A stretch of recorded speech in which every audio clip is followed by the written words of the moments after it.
Hey fight fans, I'm John Ramdeen and this is Fight News Now, the UFC 158 edition.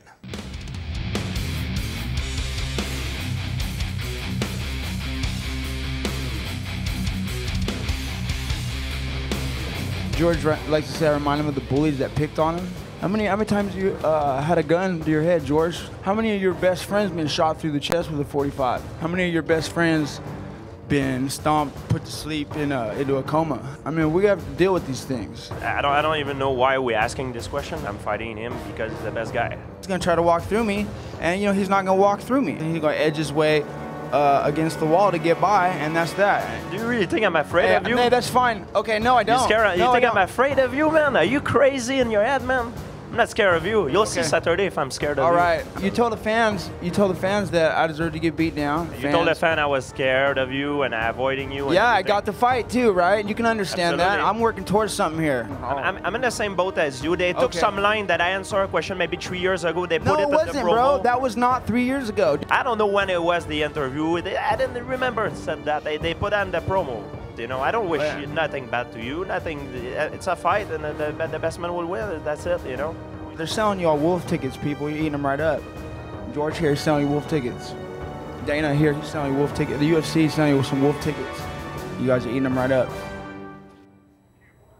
Nick Diaz always making everything more interesting. That was, of course, from the pre-fight press conference that took place on Thursday. He is Robin Black. I am John Ramdeen. And in a few minutes, we're going to send you to the Bell Center site of the weigh-ins for UFC 158. And later in the show, we are joined by a bona fide legend. So you'll want to stick around because it's some good stuff. And Robin, I don't know if you're tired about talking about this main event, but I think I am because I am just so excited about what is going to transpire on Saturday night in the Bell Center between two of the best 170-pound fighters in the world. We all know for years Georges St-Pierre has been at the top of the welterweight mountain. Will he stay there or will he be toppled? But actually, you know what? We're getting underway right now, so we're going to send you to the site of UFC 158, the Bell Center in Montreal. Without him, none of this would be possible.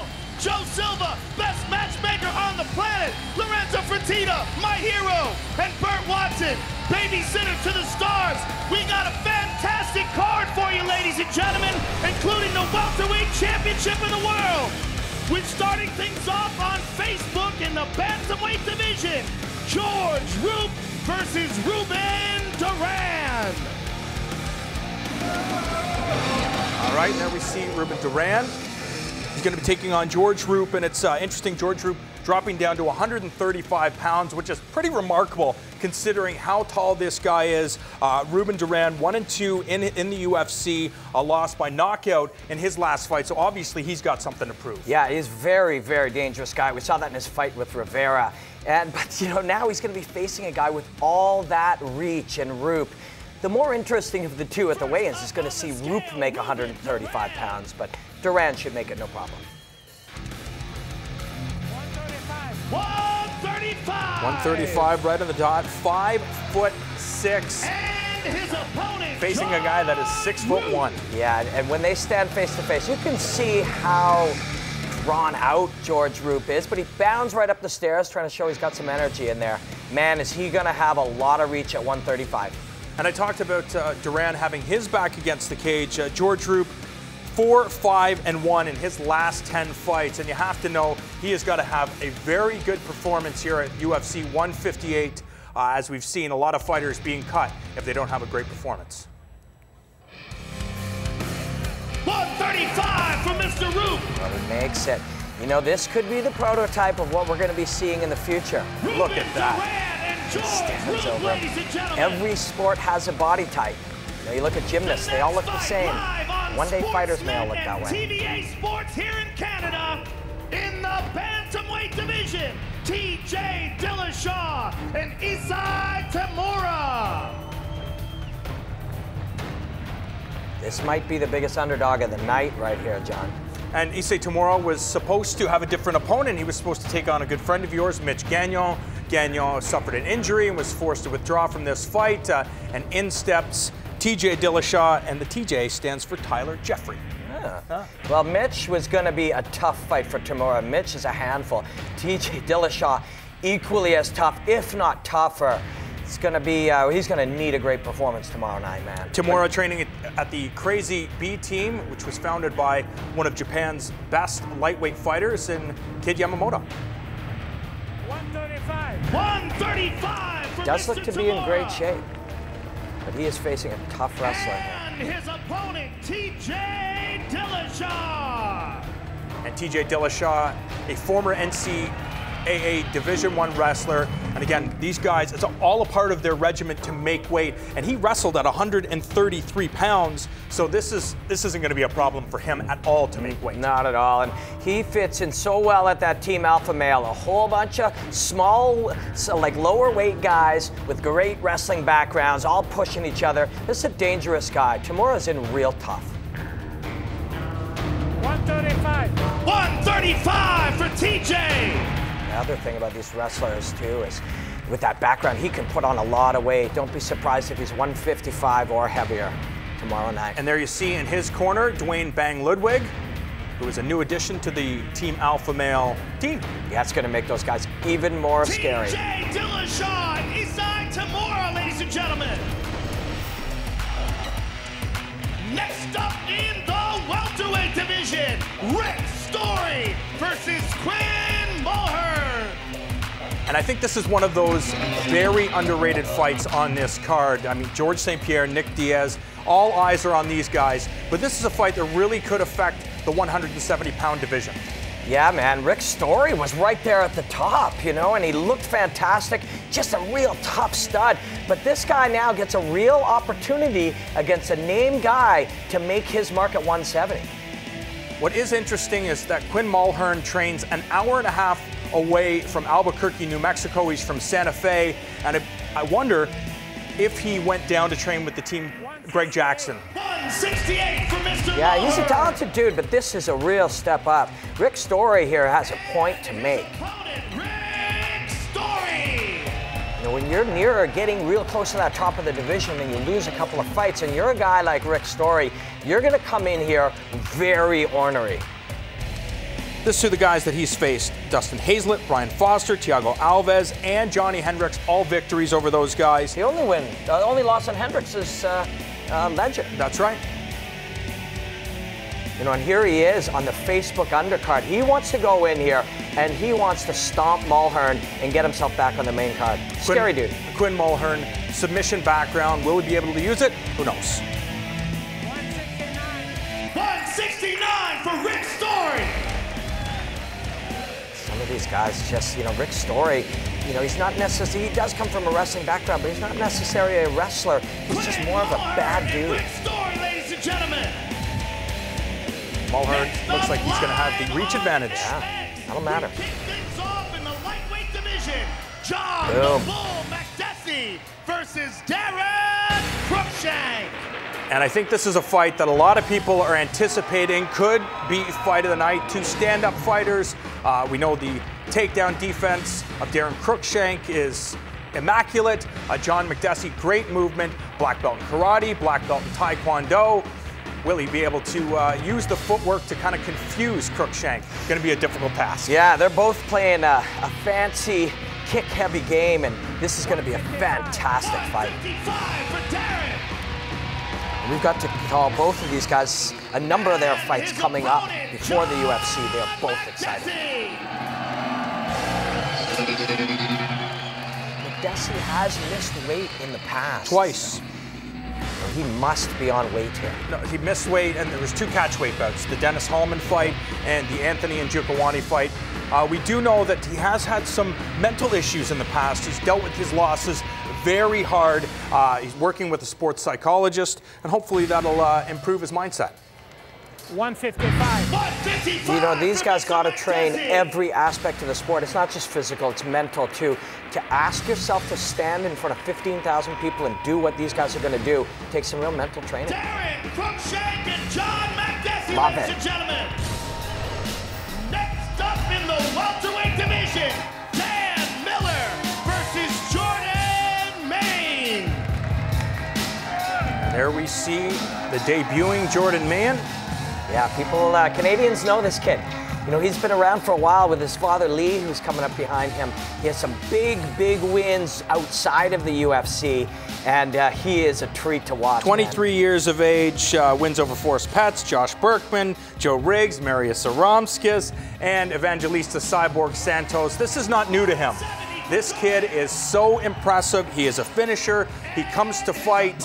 And even when he loses, he lost a split decision to Tyron Woodley, who held this guy down as much as he possibly could. Yeah, and you talk about mental strength. Jordan is a rock, but so is this guy, man. If you got to fight a Miller brother, you know you're in a fight, and Dan Miller is going to bring it. After going 5-5 in the UFC, decided to make the drop to 170 pounds, and that's the trend that we're seeing right now. Guys that are taking things very, very seriously and fighting in their optimal weight class, and you have to play that game.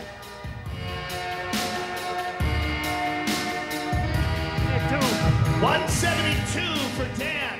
This is a bad sign sometimes for a wrestler, the guy with a wrestling background like Miller, to be so close in weight here.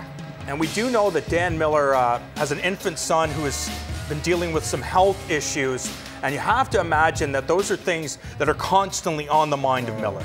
Yeah. 171. Wow, short's way to pound. Wow. But you're right, man. He has dealt with a lot of adversity, and you know, he's a really, really tough dude. But he's in for a tough fight against a hungry kid here.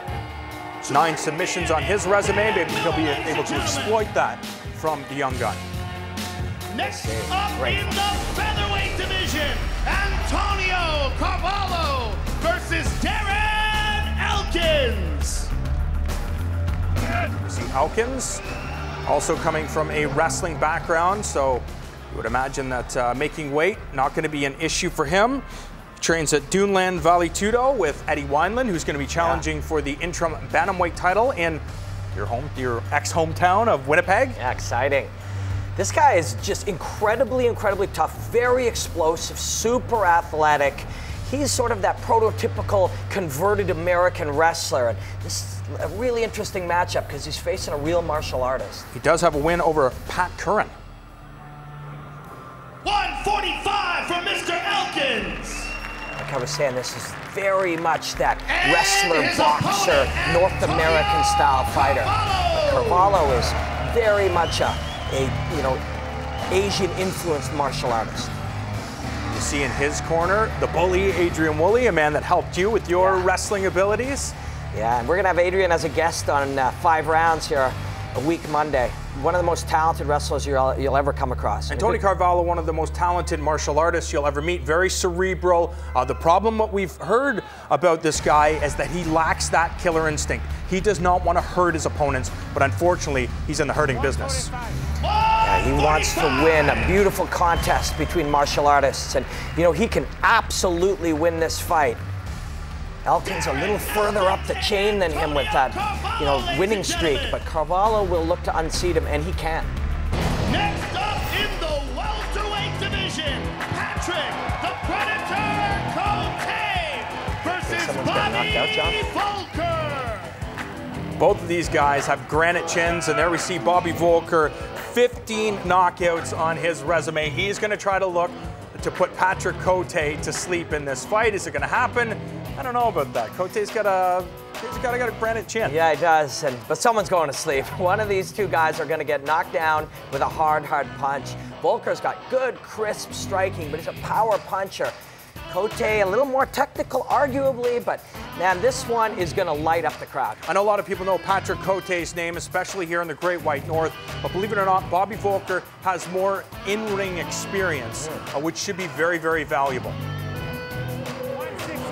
169 for Mr. Voelker. These two guys are going to be fearless in their exchanges. Patrick Cote at one time fought as high as 205 pounds. As a matter of fact, he fought Tito Ortiz in the UFC at 205 pounds, and there we see his coach, Fabio Holanda.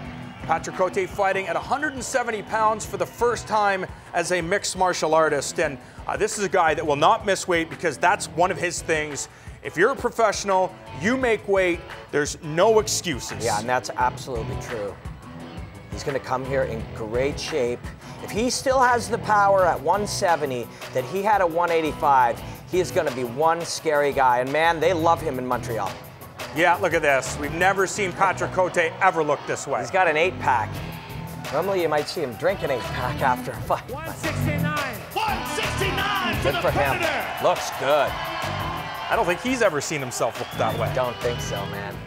Good job. Improved wrestling skills from Patrick Cote, and you never know, he could rely on those abilities. If he doesn't want to go toe-to-toe with Voelker, he can use his wrestling skills, and look at this, eating some chocolates. He offered him one, yeah. Classy dudes. You know, when we're sitting around talking about the things that Nick Diaz has been saying, see, well, guys share some chocolates the night before a fight is pretty cool. They're going to earn that $50,000 of the night, fight of the night, or knockout of the night bonus. US and Canada, we kick things off in the lightweight division. Mike Ricci versus Colin Fletcher. For Colin Fletcher, the pressure is off. He's fighting in his opponent's hometown. Nobody knows his name. People they really haven't seen this guy fight before, so he has nothing to lose, and he has so much to gain. All he has to do is rely on his training, let his hands fly or his submission skills fly, because that's where he shines. 7 submission victories throughout his mixed martial arts career. Yeah, unless you were watching the Smashes, England versus Australia, you don't know this guy. 155 for the Freak Show. Freak Show is right. Character. And but he can fight. His opponent, Mike Ricci. This is a big, big opportunity for Ricci, kicking off a pay-per-view in Quebec, man. And, I mean, you know Jonathan Chamberlain, his strength and conditioning coach, and he can't say enough good things about how a high level of an athlete this guy is. Yeah, this guy's a talented fighter, but John raves about him. And he's worked with world-class athletes from hockey and football and everything, and he says this is one of the greatest athletes from a pure athletic standpoint that he's ever worked with, and he makes weight. Mike Ricci has big wins over Jordan Meehan and Jesse Ronson, a guy that I wouldn't be surprised if we saw in the UFC sooner rather than later. Yeah, Ronson is a beast. He'll be in the UFC by the end of this year. Next up, we move into the middleweight division. Nick, the Promise Ring versus Chris Camozzi. Chris Camozzi coming out first.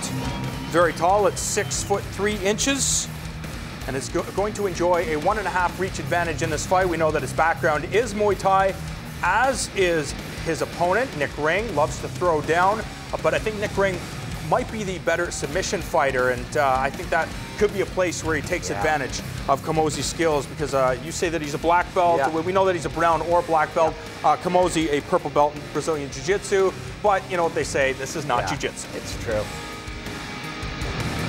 185. It's an interesting thing when everybody's talking about the main event. You can quietly go about your business if you're these two guys. Just concentrate on your fight and show up and try to steal the show. And you know, Nick has looked fantastic in his UFC career so far, and he's going to look to keep that going. Nick Ring is coming off that decision victory over Court McGee, and both those guys looked like they were the same size. And Court McGee, since that fight, has dropped down to 170 pounds. I know Nick Ring long and lean, but is this a guy that could go down to welterweight? Look at his legs. You know, take a look. Let's see the weight. 183 for Mr. Ring. And there's dense musculature in his legs for sure, but 183. 183, maybe that could be the place for him. This guy's a black belt in Muay Thai under the great Mike Miles. And Nick Ring, ladies and gentlemen. And if they throw down and don't grapple, they could steal the show. Yeah, they very well could, but so could this, man. Best welterweights on the planet Earth here tonight. Jake, the Juggernaut Ellenberger versus Nate Marquardt. On any other card, this would be the most talked about fight.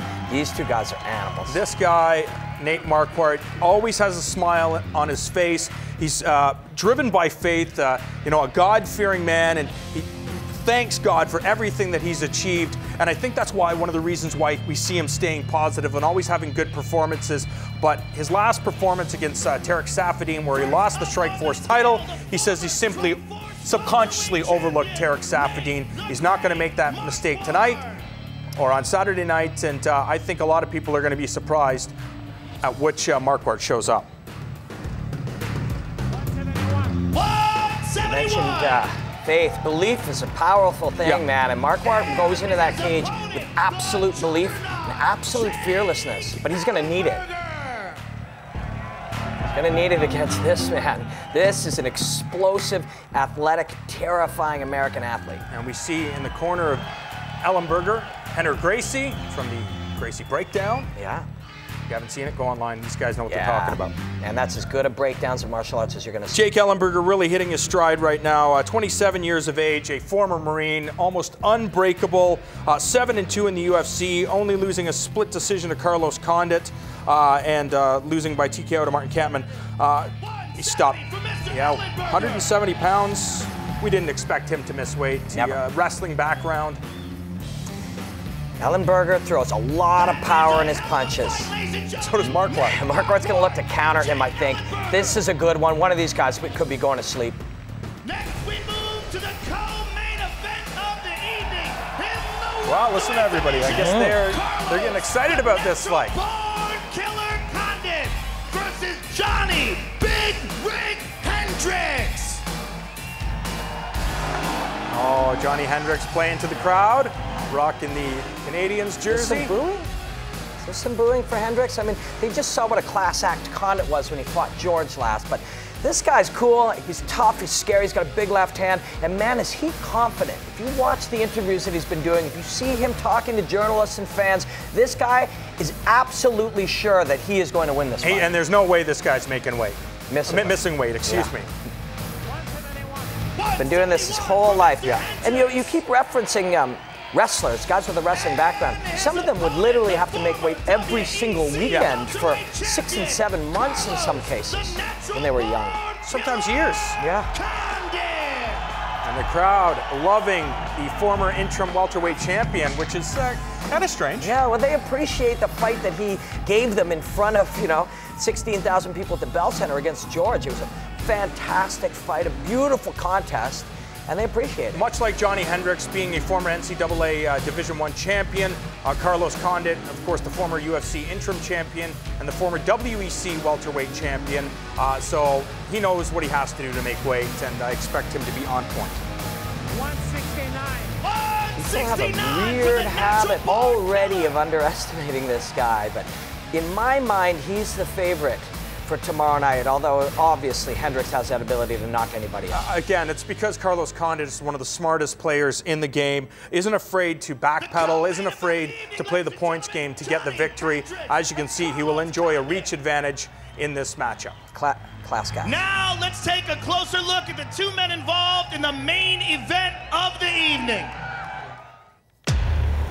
George St. Pierre flipped out tonight.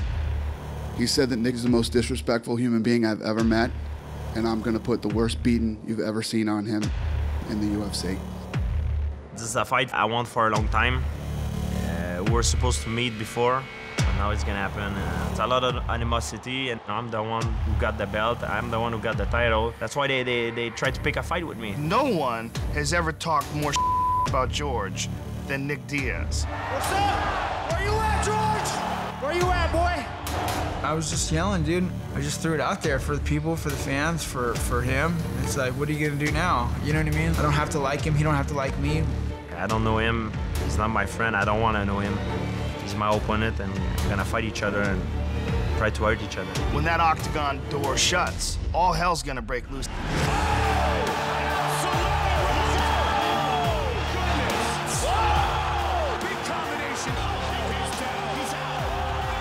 I've changed a lot of things in my training, learning new skills to put in my arsenal. Nick Diaz is very good with his hand. He's a great boxer, but I'm training with a better boxer than him. No, you're not, dude. You're not. You're not training with better boxers, because they'll knock your ass out. Regardless, there's no harder practices than what I'm doing. The only way to stop me is if you run away or you hold on for life. I'm the one who decides where the fight goes, When I want to put someone down, I put him down. You're gonna take me down? Okay. Now you have to deal with problems on the ground.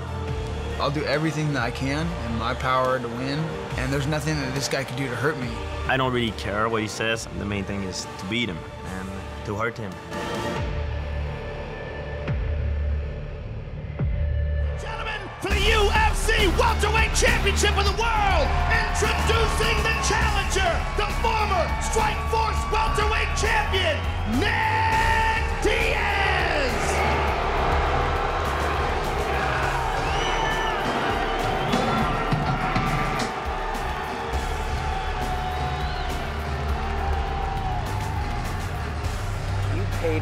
You paid money, your own money, to fly down to Vegas and see this guy fight for Pride. And I mean, and he's rocking the Pride shirt, exactly. And the fans love it. Yeah, that's the thing. Nick Diaz, he's a come-forward fighter. He's there to entertain. All you have to do is look at the history of this guy. His fights with Diego Sanchez, his fights with Carl Parisian and Paul Daly.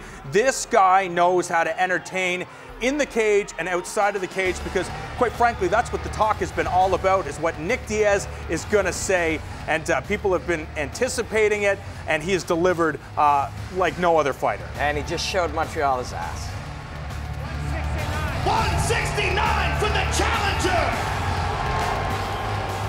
Some boos, some cheers. People are fascinated by him at the very least. He's the real thing. Champion of the world, George Rush St. Pierre! But this is not only Quebec's, but it is Canada's favorite son. One of the pound-for-pound best in the world. There is no way he is going to miss weight in front of his peeps, especially for this very important title fight. A fight I think has been the most intriguing in the 170-pound division, maybe ever. Yeah, and nobody has ever brought this kind of anger, antagonism out of George. And it's going to make for an interesting fight. Diaz tried to get under his skin, and he succeeded at it. I think he did succeed. But, you know, you create this monster in George, and you got to step in a cage and deal with it. Diaz more than happy to do that. And getting ready for the stare down. As you can see, all the brow there we see. Look at Diaz trying to get in his face. Dana White trying to break it up, and Nick Diaz doing what he does. Both guys are amped up. The crowd is amped up. This is a fight you've been looking for a long time. Tomorrow night it comes. Give us your thoughts on what this fight means to you and what's going to happen tomorrow. We're going to get out there and fight. We're going to see what's going to happen.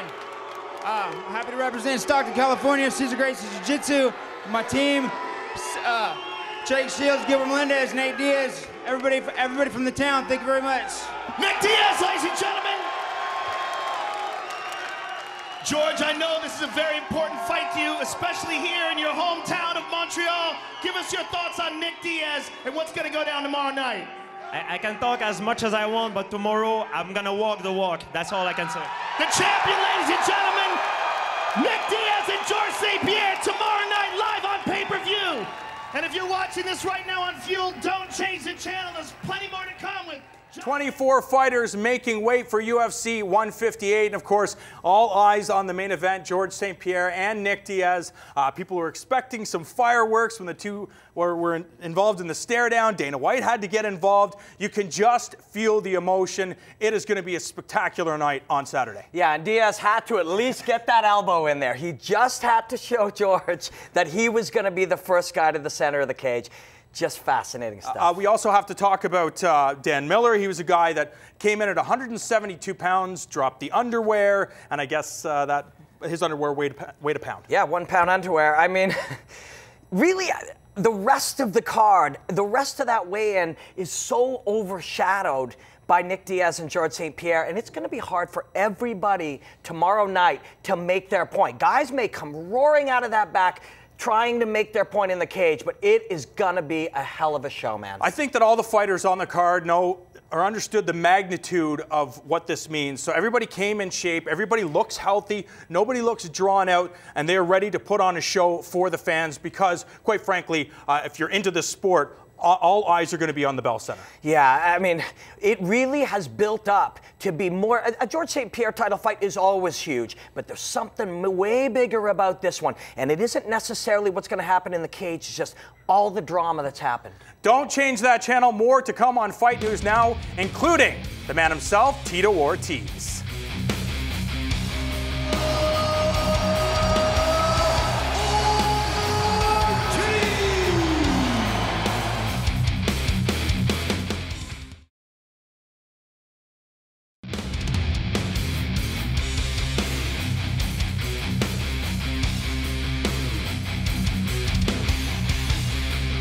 Joining me now, Mr. Robin Black, and a man that needs no introduction, Mr. Tito Ortiz. Tito, thank you so much for granting us the time. What brings you to Toronto? I actually came out for a signing. I want to go to Montreal, but hey, UFC don't invite me. But at the same time, I'm here in Toronto and just doing some PR. I got great fans out here. Actually, one of my friends who brought me out, it's just one of those things. He does a great job. JT brought me out for the fans. Of course, I fought here in Toronto almost 2 years ago. God, time blows by fast, man. But the fans are great here, so I thought I'd come back, do some autograph signings, and just give back for the fans. Management now, obviously going well for you. Yes. You've got Cyborg is one of your clients. I want to talk about the debate right now. Everybody's saying they want Cyborg to fight Ronda Rousey. Why can't there be two stars? Why can't there be a star in the 145-pound division and a star in the women's 135-pound division? I mean, when you were the champion and you were the star, there was still Pat Miletich, who was also the star. Yeah, of course. You know, it really came down to you look at it and kind of they're segregating only one weight class in the UFC, and I think it's bad for the women who compete. I mean, there's different weight classes. You know, 105, 115, 125, 135, 145, and Chris has been the best 145-pounder in Strikeforce that there is in the women's division. I mean, I trained with the girl. I helped her with the wrestling. I watch her hit pads. I watch her spar, and they got to bring guys in to spar with her because she can't spar women. She manhandles them and just she crushes the girls who she spars with. I'm like, all right, tone it down a little bit. But I think at the same general, it's just a time to grow. UFC needs to grow a little bit. And Dana all of a sudden said that UFC would never carry a women's division. All of a sudden, Ronda came up as a superstar now. She's one of the best 135 pounds, yes, but the best woman fighter ever? No way. Chris Cyborg by far is. When you were managing yourself, you could put yourself out there, argue whatever you had to, take whatever stance you had to take for your career. Is it harder to do that for someone else? It's difficult to do it for someone else because, I mean, I'm holding their career in their hands. Yeah. My goal to them is to make a brand of themselves, as I did through the UFC. I was able to market myself, and no other fighter understood that. You know, Liddell never understood that. All those guys always just pretty much promoted the UFC strictly by them, without themselves, you know, included it. I was able to understand that I'm not gonna be able to fight for the rest of my life. UFC is gonna make billions and billions of dollars.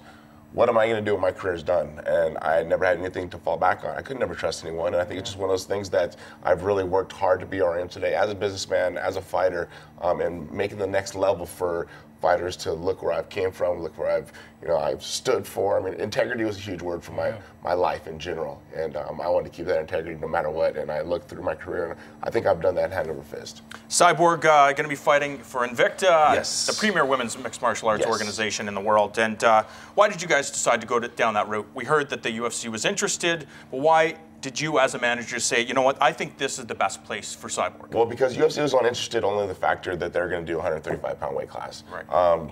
Actually, Ronda Rousey, I think, ran from Cyborg by going down to 135. She fought at 145. Why don't you stay at weight class that the best woman in the world is fighting? And she thought she'd cut down to 135. The only way that had an advantage against Chris is to make her cut down to 135 pounds. And I think that's really what it comes down to. Of going to Invicta, that they actually gave a chance for women in all divisions to compete. You know, and there's 5 weight classes in Invicta. How come they make those 5 weight classes in the UFC, as the weight classes already are in the UFC? I think it's just kind of segregating the women to strictly only fight in Invicta. You know, Shannon from Invicta does an amazing job promotion, gives these women an opportunity to compete at a level that, at the highest level in the world right now. And Chris, we made a contract negotiation. I did it as a manager thinking I'm gonna give her a chance to fight in Invicta. Dana said that Chris is not really a thought to anybody. Well, she's gonna go and she's gonna become a world champion. She's gonna defeat the number 2 contender in the world, the person she's fighting on April 5th on pay-per-view. And then she'll be fighting for the world title.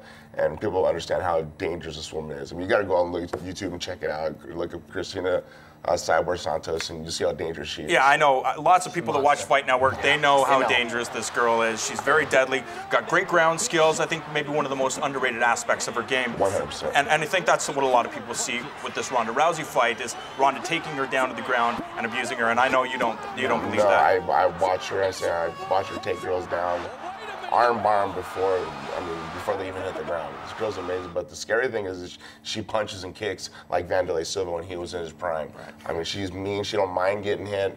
She stands in the pocket. I mean, not a lot of MMA fighters like to stand in the pocket besides some of the guys who are great boxers, great kickboxers. But at the same time, she has that skill, but she has the ground skill. You know, she's like a George St. Pierre, which is dangerous on her feet, dangerous on the ground. I know it's the super fight everybody wants to see, Cyborg versus Ronda Rousey. We know that Ronda Rousey spent some time training with the Diaz brothers, and that's what we have to get to next. UFC 158 takes place in Montreal. Nick Diaz versus George St. Pierre. Nick Diaz doing what he needs to sell the fight, and I don't know why he continues to do it because the fight's already signed. It's going to happen.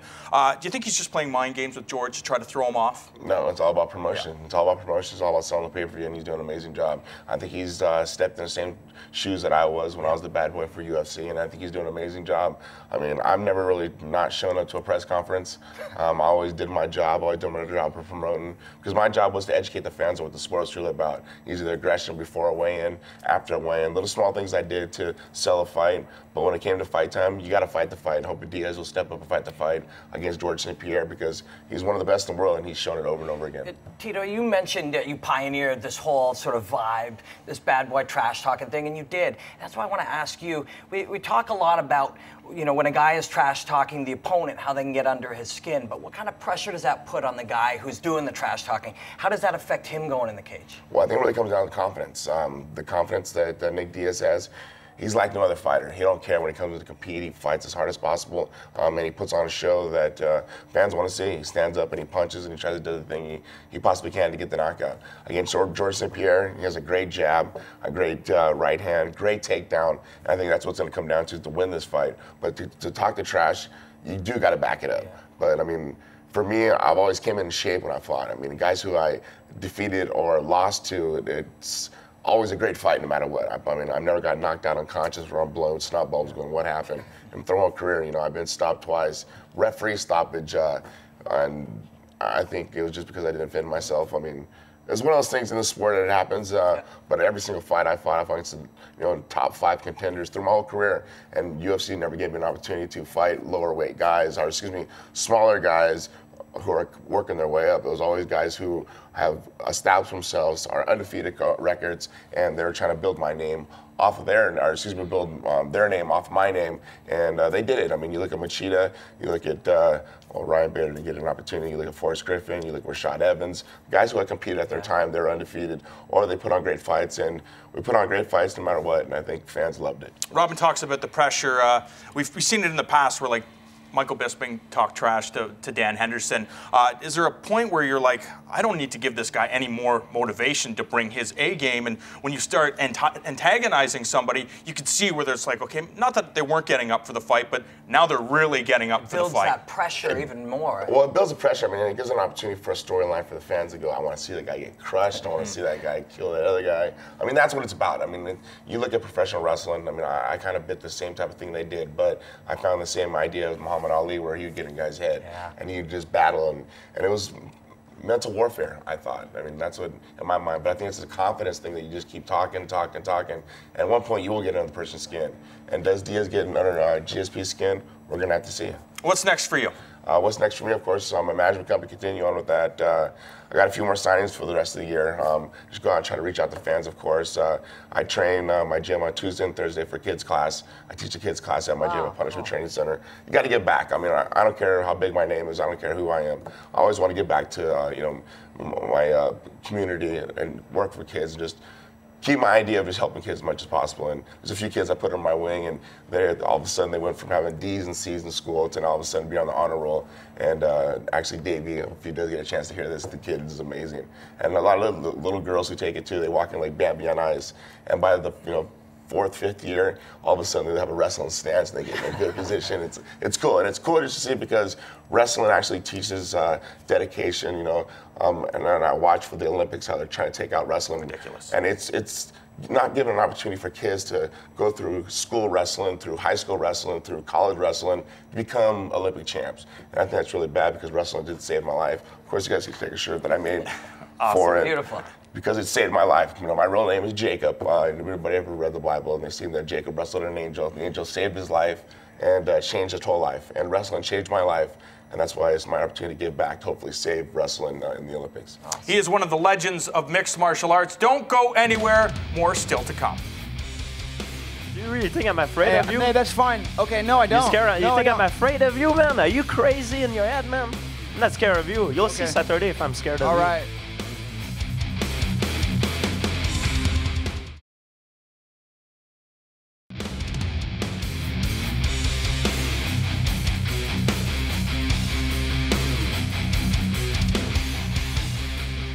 Welcome back to Fight News Now, UFC 158 edition. And don't forget to tune in right after the fights on Saturday night. Robin Black, Claude Patrick, and myself will bring you a 2-hour post-show where we talk about everything UFC 158 related. We hear from some of the fighters, break down the fights, and maybe we'll even talk about the pre-fight press conference where things got a little bit heated.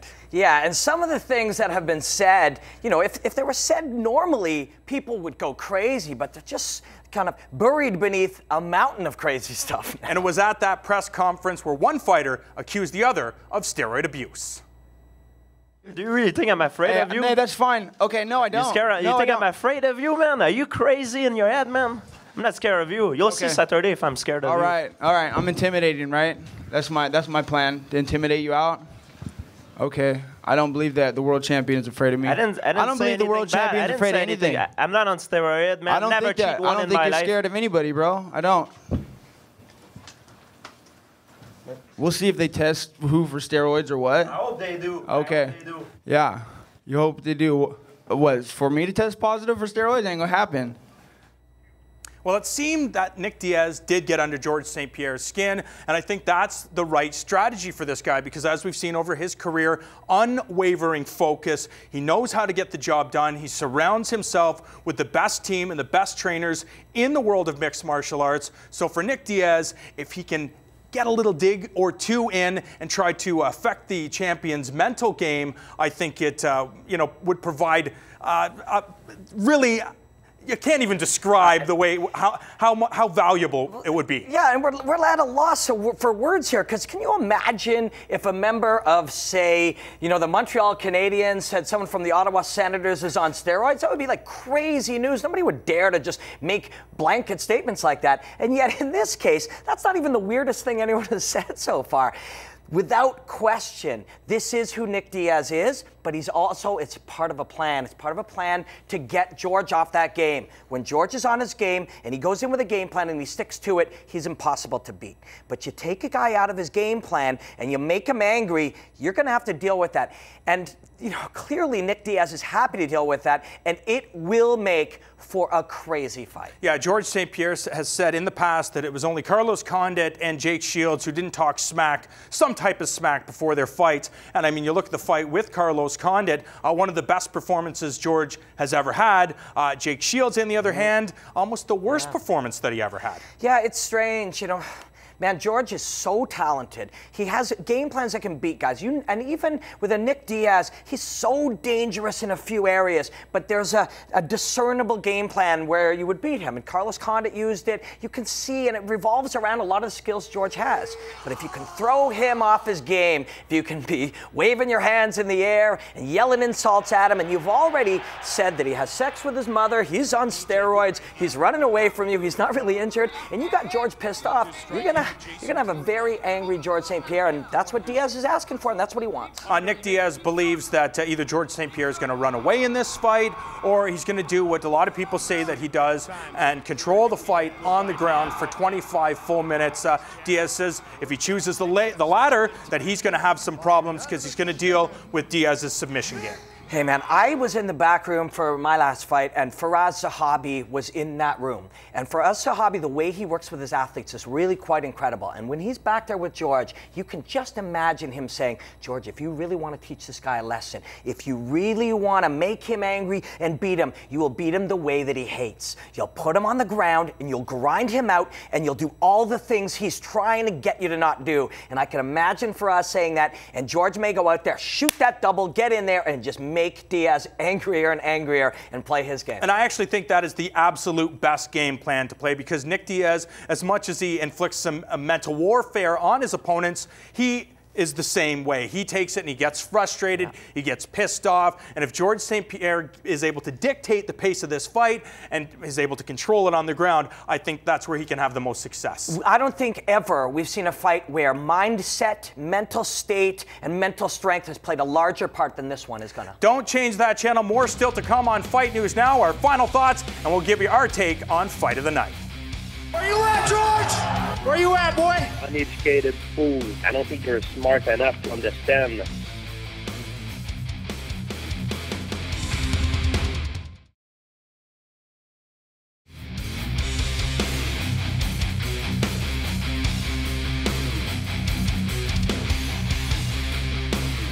Welcome back to Fight News Now, UFC 158 edition. 24 fighters stepped on the scale. All 24 fighters making weight, including the main event participants, George St. Pierre and Nick Diaz, as well as a couple of fights that are flying under the radar. Yes, you're excited about Johnny Hendricks and Carlos Condit, as am I, but also Jake Ellenberger and the former Strikeforce welterweight champion Nate Marquardt, which is a fight that I am really looking forward to. Yeah, man, these guys just measure up. From a pure athletic endeavor, from a pure contest scenario, this is a mind-blowing matchup. Yeah, Marquardt, I think, will have the edge if the fight stays standing. He's got very technical boxing skills, and we saw it in his fight against Tyron Woodley. This guy is an absolute killer. Ellenberger, great with the takedowns. Will he be able to get it off? Marquardt, great with his takedown defense. And as we've seen through Ellenberger, he's kind of faded later in the rounds, and that's where I think Marquardt can exploit any type of weakness, especially fatigue. Although I see there's a very good potential that this doesn't go late when you've got Ellenberger throwing those power punches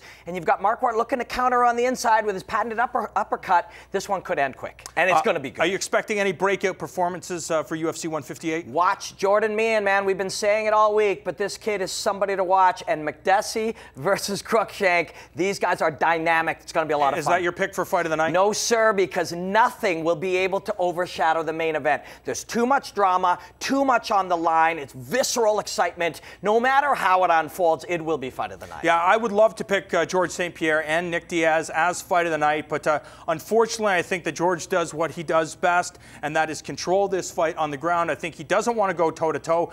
Nick Diaz has very surprising striking and explosive strength in his hands. We saw it with Robbie Lawler. He was able to knock this guy out. I don't know if that's going to be Fight of the Night. It will be, as long as George decides to stand and trade, but it takes two to tango. I'm going to have to pick Ellenberger and Marquardt. These guys are going to light it up, but don't be surprised if John MacKenzie and Cruickshank light it up as well. I can't wait, man. This is as excited as we've ever been to see a card. Jordan Meehan is going to get the knockout of the night over Dan Miller and send him packing, unfortunately. Don't forget to tune in after the fights here. Thank you so much for watching Fight News Now. The former Strikeforce welterweight champion.